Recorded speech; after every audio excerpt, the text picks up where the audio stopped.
Au sud de la Drôme, voici la ville de Nyons, porte d'entrée des baronnies provençales.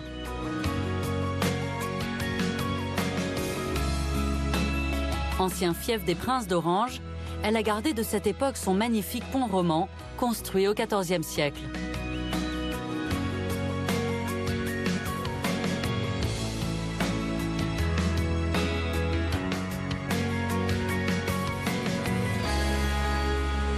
Dans le centre historique se trouve l'une des plus anciennes distilleries de plantes aromatiques de la région.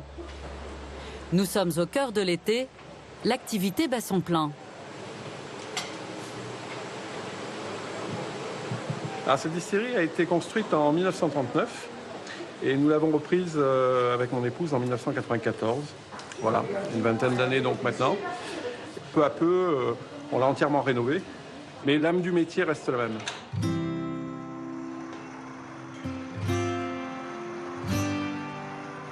Dans ces grandes cuves, on extrait l'huile essentielle des fleurs de lavande grâce à la vapeur d'eau, une méthode traditionnelle.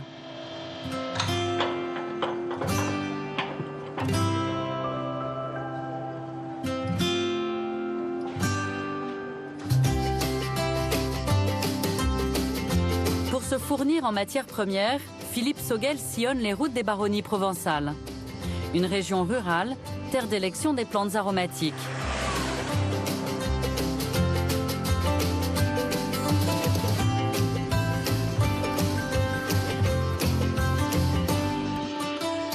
On a un patchwork de production agricole qui est d'ailleurs représentatif et caractéristique de l'économie agricole des baronnies. Et cette diversité de production donne aussi évidemment la diversité sur le paysage, les couleurs. Et c'est vraiment pour moi ce qui fait un des points forts et vraiment le charme de ce territoire. Autre caractéristique du paysage des baronnies provençales, ces villages perchés, éparpillés dans les vallées ou sur les coteaux.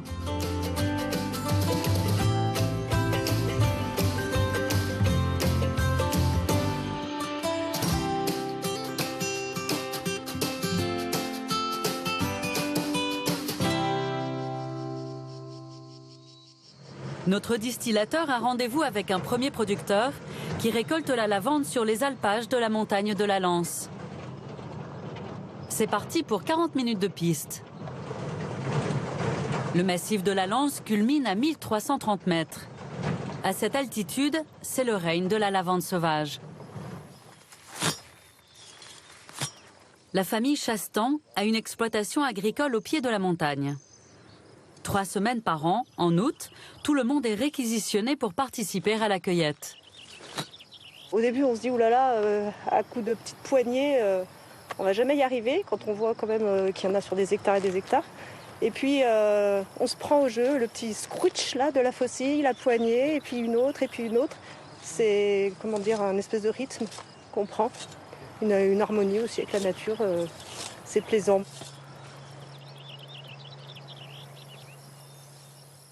Ah, elle est bonne, hein. Mais oui, elle est bonne. Ça doit un peu vanillé, moi, je trouve. Ben oui. Marché de niche, la lavande sauvage est recherchée par les connaisseurs pour son huile essentielle de très bonne qualité. La lavande sauvage, donc, c'est ce qu'on appelle de la lavande vraie, hein, avec une feuille étroite et puis un seul brin. Et cette forme aussi de ce qu'on appelle la hampe florale, donc les fleurs en fait, posées comme ça un petit peu en étage. Et c'est un parfum vraiment d'une très très grande finesse et extrêmement agréable, voilà, dont on ne se lasse pas. Jean-Marie Chastan cueille sur le massif de la Lance depuis son enfance. Il a connu l'âge d'or de la lavande sauvage. Elle recouvrait alors toute la montagne. Mon grand-père était un maniaque. Hein. S'il voyait traîner des épis comme ça, on se faisait gronder. Hein. Il fallait que ce soit nickel. Hein. Sur sa ferme, ils arrivaient à faire 200 kg d'huile. C'était énorme. C'était énorme. Ça, pour les faire, c'est impossible. Il y a très très longtemps, il devait y avoir 6-7 fermes qui montaient sur la montagne, rien que sur ce secteur, hein, qui montaient ramasser la lavande. Et ils avaient un petit troupeau de brebis, et ils avaient une bergerie en pierre sèche sur la montagne, qu'on appelle ici des jasses. Il vivait que d'accueil sauvage. Même une ferme de montagne rapportait presque plus qu'une ferme de plaine. Abandonnés dans les années 60, ces vastes pâturages ont été peu à peu recouverts par la forêt. Grâce à leurs troupeaux de vaches et à des opérations de déboisage, ces exploitants ont permis à la lavande de revenir dans son milieu naturel. Chaque été, la famille obtient en moyenne après distillation 15 kg d'huile essentielle.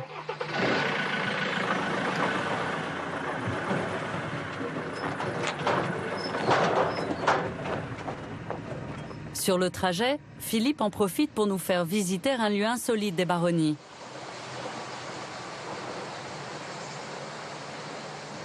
Le petit village de Pierre-Longue est célèbre pour sa chapelle, perchée sur un piton rocheux de 25 mètres de haut. Une association s'occupe de la sauvegarde du monument. À sa tête, Christian Collas. Et voilà, on arrive sur le parvis de notre chapelle. Vous voyez, vous pouvez l'admirer, admirer son clocher. Voilà la chapelle qu'a fait construire le père Pascali.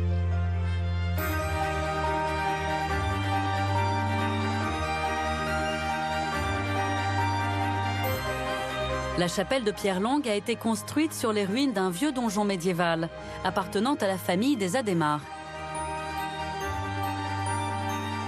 Le chantier a démarré en 1896, il a duré 10 ans.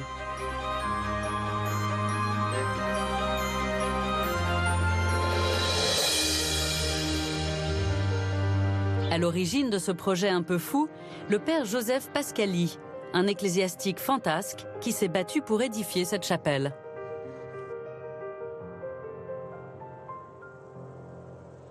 Quand il est arrivé par la route, il a vu un rocher sur lequel il y avait une petite ruine. Et instantanément, il a dit, bien là, je ferai construire ma chapelle. Et il a passé du temps ensuite à récolter des fonds, à trouver des sponsors de l'époque. Donc il a fini sa chapelle en 1906, qui est inaugurée, et lui-même, donc, il l'a vu puisqu'il est mort en 1910. Voilà, je vous en prie. Voilà, on va aller. À l'intérieur, la chapelle est restée telle qu'elle était à sa mort. Malgré la fragilité de sa position, elle a résisté à un tremblement de terre en 1950. Aujourd'hui, elle est entretenue par les bénévoles du village. Quand on passe à Pierre-Longue, on est obligé de la voir. On ne peut pas ne pas la remarquer. Et c'est vrai que c'est la seule chapelle que je connais qui est érigée comme ça sur un rocher, donc vraiment mise en évidence. Et c'est vrai que on comprend bien que c'est le rêve d'un homme, ouais, et que c'est un rêve un petit peu fou, un peu démesuré sûrement pour son époque, oui, bien sûr, et qui a dû lui causer pas mal de soucis. Mais bon, c'est très humain, je trouve, comme réalisation. Puis bon, d'ici, je vois les champs de lavande, donc à partir de là, je suis content.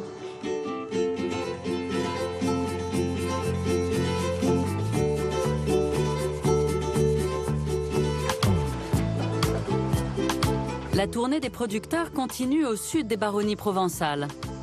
Symbole du pays, les champs de lavande y sont omniprésents.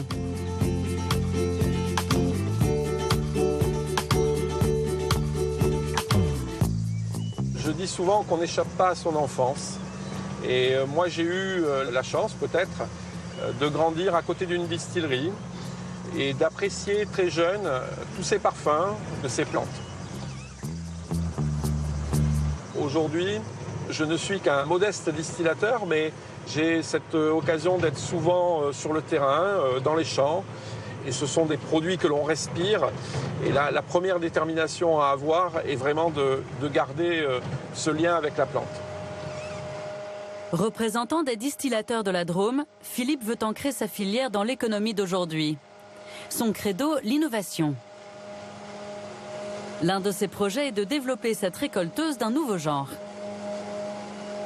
Ça fait quoi? On aura à peu près 1 hectare et demi là, hein? Voilà, un bon hectare et demi, ouais, ça a bien marché. Cette machine écologique permet de ne récolter que les fleurs de lavande, sans les tiges. C'est une machine effectivement qui fait du bien à l'environnement parce qu'on va gagner sur le volume, le poids transporté, on va gagner sur évidemment la vapeur qu'il va falloir dépenser en gros pour aller extraire les huiles essentielles de cette plante. J'ai une vision assez contemporaine et moderne de la lavande, où je pense qu'il faut trouver aussi comment on l'emmène avec nous dans le futur, pour que dans quelques années, la Provence ne soit pas juste un musée qu'on vienne visiter, mais que ça reste vraiment un territoire qui soit dans son économie réelle. Et il faut absolument préserver tout cela et les emmener avec nous dans le futur. C'est OK le village ?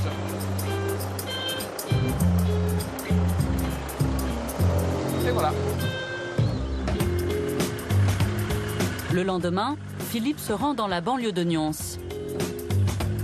Depuis peu, il expérimente un nouveau mode d'extraction des arômes de la lavande grâce au CO2. Utilisé comme solvant, ce gaz va permettre un traitement en douceur de la plante.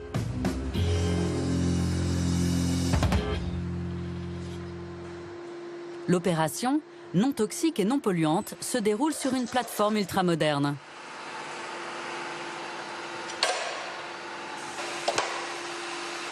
C'est parti. Ce procédé va permettre aux distillateurs de développer des débouchés dans un nouveau domaine, celui de l'alimentaire. Comme on travaille entre 40 et 50 degrés, qui est une température donc relativement basse, on va beaucoup plus préserver tous les arômes, tous les parfums de la plante d'origine. Le fait d'essayer d'être toujours quelque part dans la recherche, d'essayer de toujours aller vers l'avant, ça permet effectivement à une petite filière comme la filière des plantes en France de rester malgré tout leader. Et à mon avis, c'est ça qui fait le dynamisme d'une région et qui permet aussi de maintenir sur ces territoires de la production. 2 heures plus tard, le processus d'extraction est terminé. Voilà, en fait, c'est la forme liquide du champ que l'on a vu ensemble et donc sur lequel on a travaillé avec la nouvelle machine. Bon, là, évidemment, on a tout de suite un parfum qui est très proche de celui de la plante fraîche. Eh bien, on est fidèle à ce qu'on a dans le champ, donc c'est ça qui est intéressant. Ouais, je vais soutirer un peu. On va continuer. Ça va être un très bon truc. Pour tester en cuisine cet extrait de lavande d'un nouveau genre, direction Valence.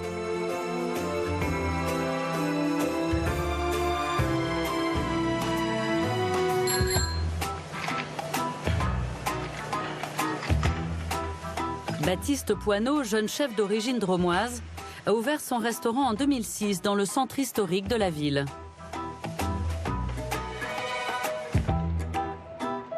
Trois ans plus tard, il obtient sa première étoile au guide Michelin. Allô, table 4, 2 bouillons de kombu pour suivre 2 dorades de ligne, s'il vous plaît. Ouais. Créatif, ce trentenaire valentinois est attaché aux produits qu'il sélectionne rigoureusement, mais aussi à l'esthétique de ses plats et de ses desserts.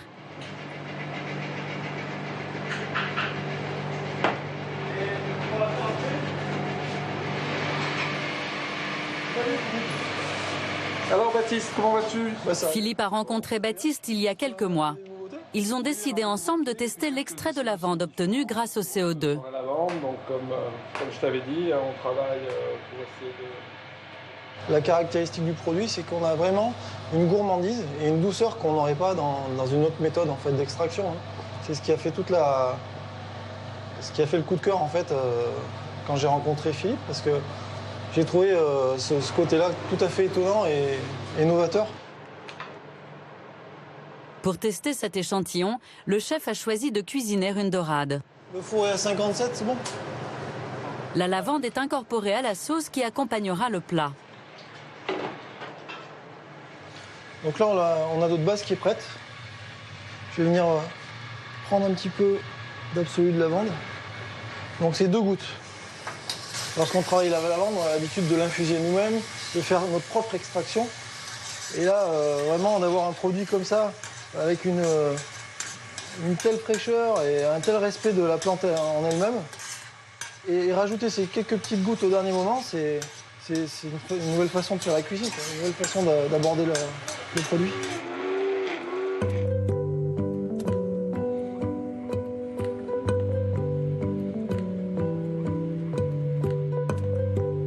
Donc là, c'est un petit bouillon de citron confit. qui va apporter un peu de nerveux au plat. Là, on va amener quelques petits éléments croquants. On a des petits artichauts comme ça, qu'on a passés dans une petite friture à 140 degrés. Et là, donc, je termine avec notre fameux nuage.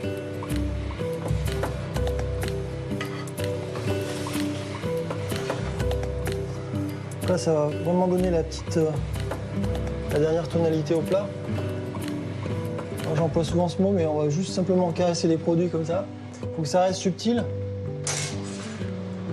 Et là, on peut déguster. Alors.